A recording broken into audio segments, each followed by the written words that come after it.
3 jeunes garçons brutalement assassinés dans les bois.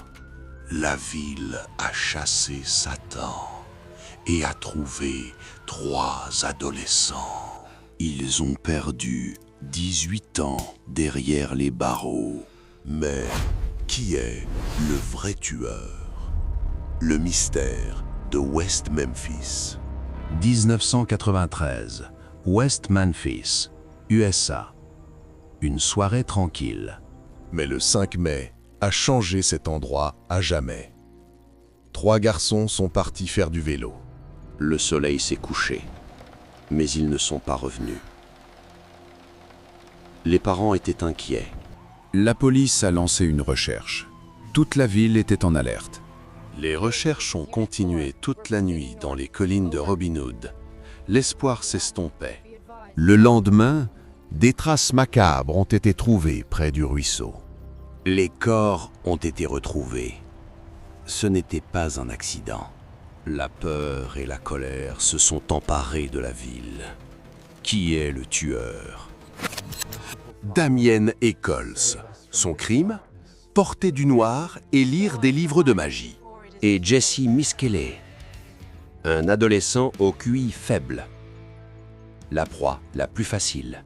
12 heures d'interrogatoire. Pas de nourriture. Pas d'avocat. La police lui a soufflé les réponses à vous. Il était épuisé.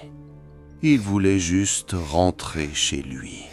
Et il a signé un papier qu'il ne comprenait pas. Cette confession a scellé le sort des 3 garçons. Il n'y avait pas de retour en arrière. Le procès a commencé. Le procès n'était pas équitable. C'était un spectacle. Les preuves? Juste leurs vêtements et leur musique. Aucune preuve physique. Pas d'ADN, pas de témoin.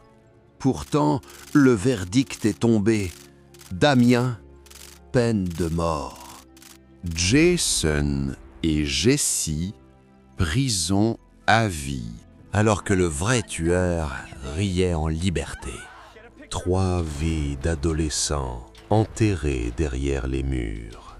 Les années ont passé, mais ils n'ont pas abandonné. 2011.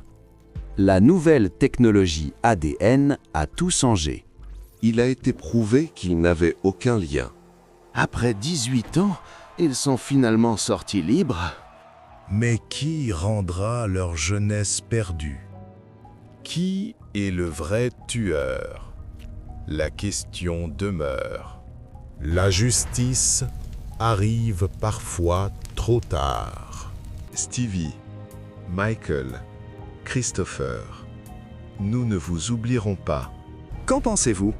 Commentez ci-dessous.